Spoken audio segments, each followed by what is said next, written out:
Aleichem, it's Ya'Kov, I'm Shepard here from King David's Tomb, kingdavidkabbalah.com, and we are in Parashat Chukat, and we want to get some Kabbalistic inspiration from the Holy Zohar. From the Zohar in Parashat Chukat, in page 182b, speaks about the merit of the tzaddikim that are connecting with the concept of tzror de chayei, the bundle of life, literally.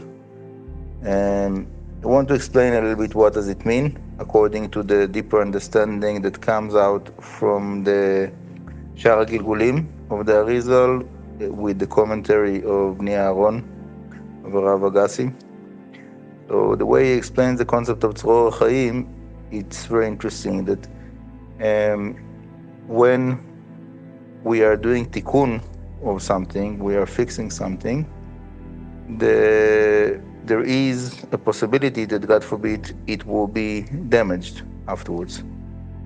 So to protect the parts that have been already fixed, that we don't have to redo them again and again and again, is that Hashem is taking those parts that are good, that are fixed, and put them in as if a safe that is called tzror chaim. So going back to this article of Zohar here, the tzaddikim are connected to that concept of the tzror chaim.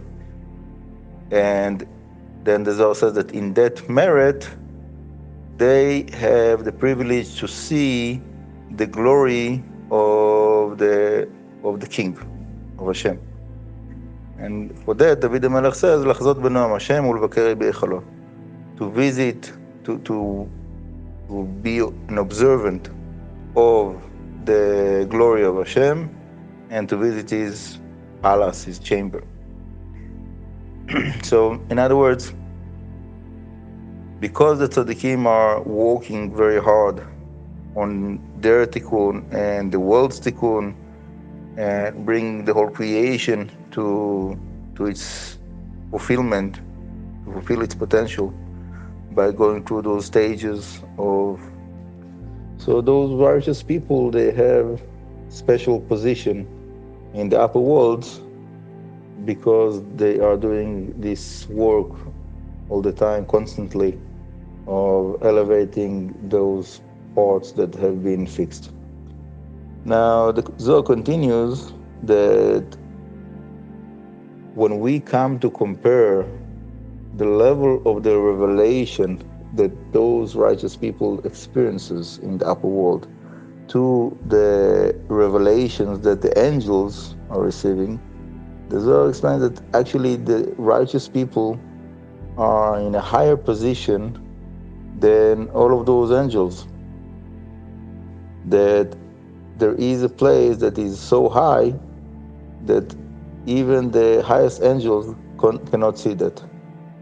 And on that, we say, Ain lo ra'ata Elokim zulatecha, says in Yeshaya Samech Daled. There's no eye that saw that level of revelation of Hashem. And the Zohar explained that this is the upper heavens. There is a lower heaven, Gan Eden Tachton, Gan Eden Elyon.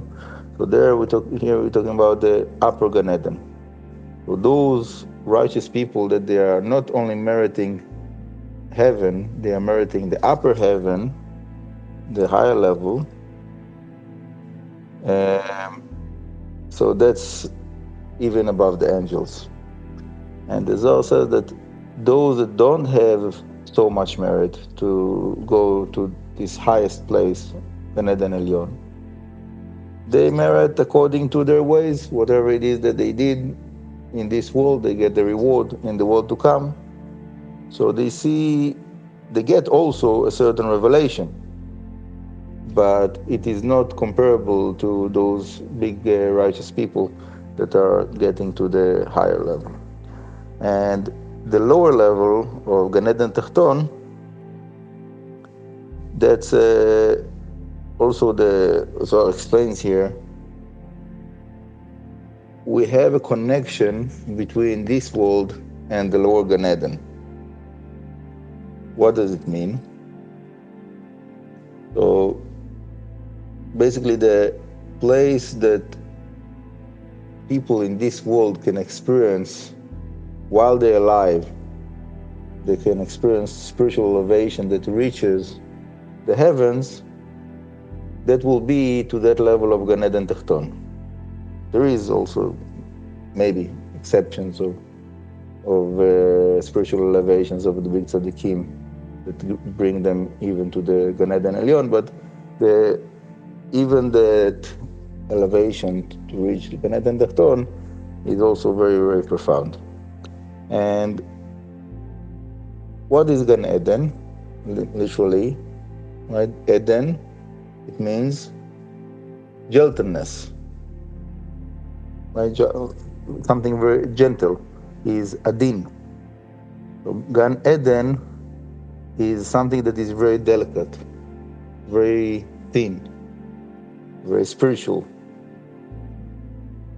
And that's something that we need to understand, that is against the roughness of the physical world.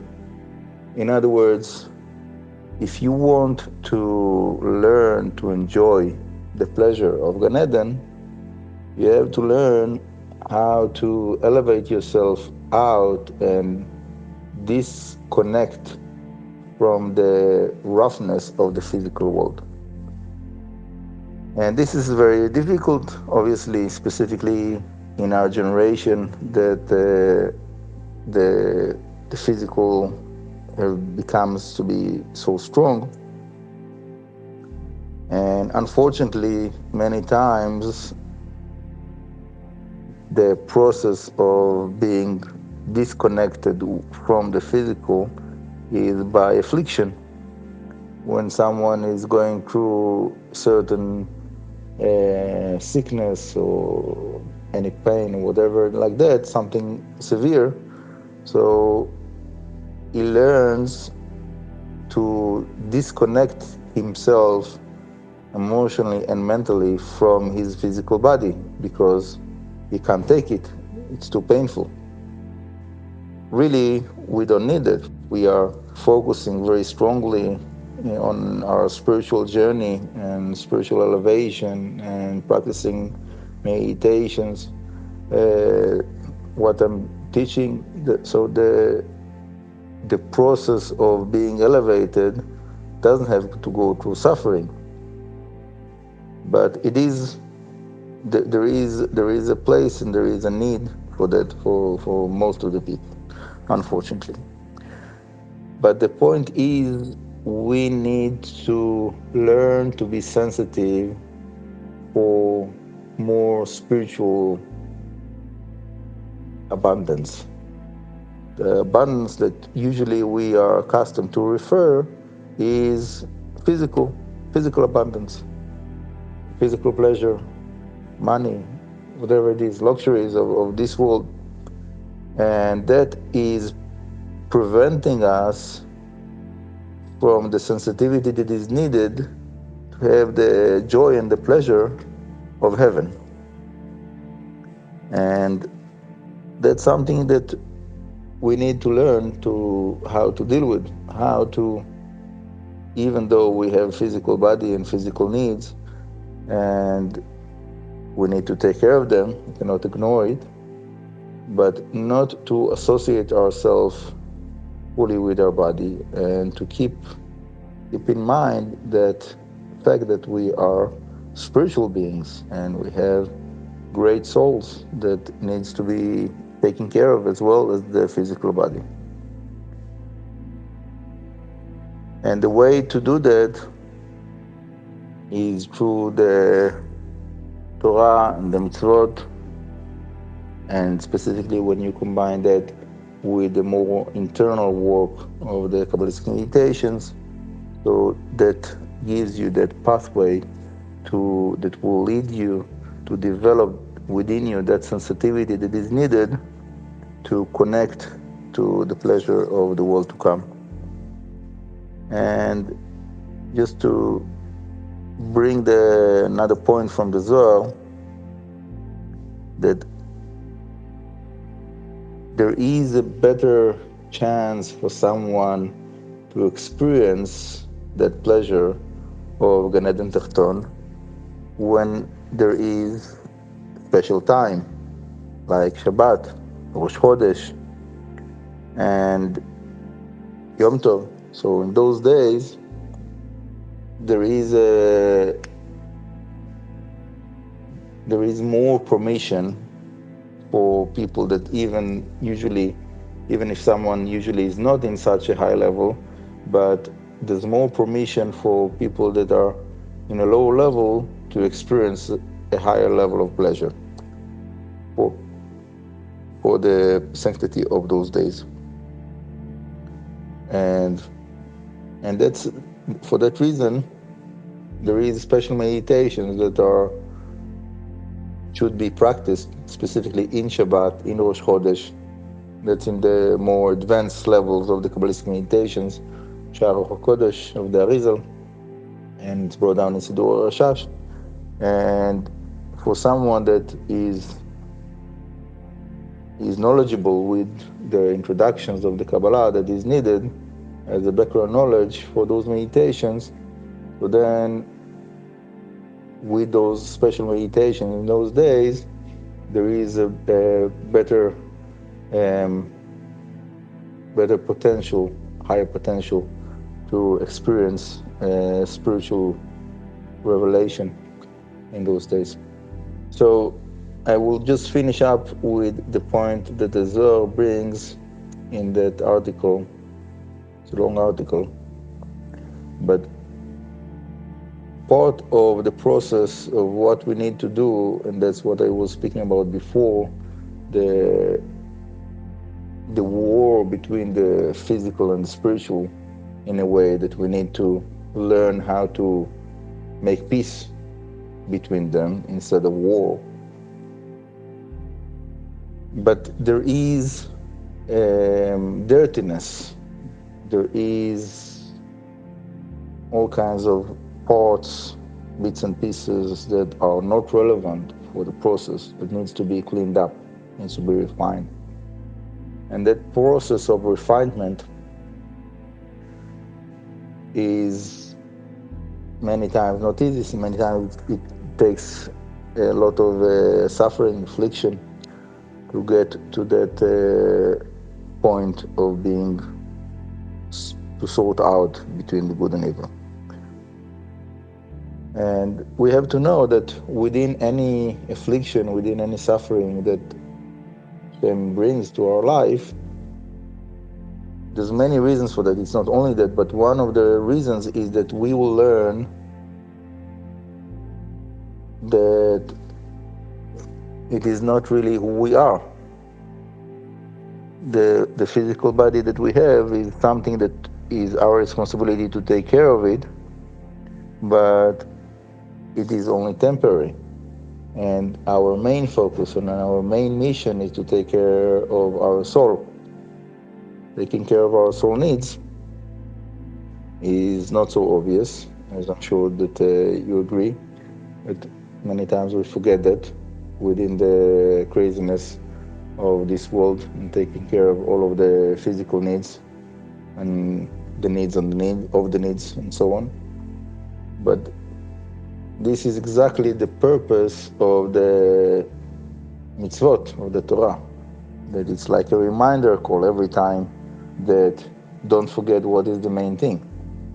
So while you are doing your prayers and blessings and all the mitzvot that you do along your day, try to take those opportunities to remind yourself what is your priority. What is your mission in this world? What are you trying to achieve with all of that? And as much as we are remembering and we are setting up right our priorities, there's less needs for affliction, there's less needs for anything negative that is the revelation and manifestation of the contrast between the physical and spiritual. So when we are practicing all of the mitzvot, we are actually creating that balance, creating that peace between the spiritual and the physical, and developing, if it is done right with the meditations, developing the spiritual sensitivity to be able to enjoy the heavens. Thank you very much for listening. Many, many blessings for everybody. Shabbat shalom v'vorach. Bracha v'atzlacha. I want to ask personally for each one of you that is listening, please go to our website and join our Sfirot membership program. And as much as you can, according to your capability, according to your income, put your maaser with that mission of spreading the light of the Kabbalah and bringing more people to connect to Hashem in a higher level. And with the help of Hashem, there's a lot of benefits that I hope and pray that many people will enjoy B'ezrat Hashem. Thank you very much again.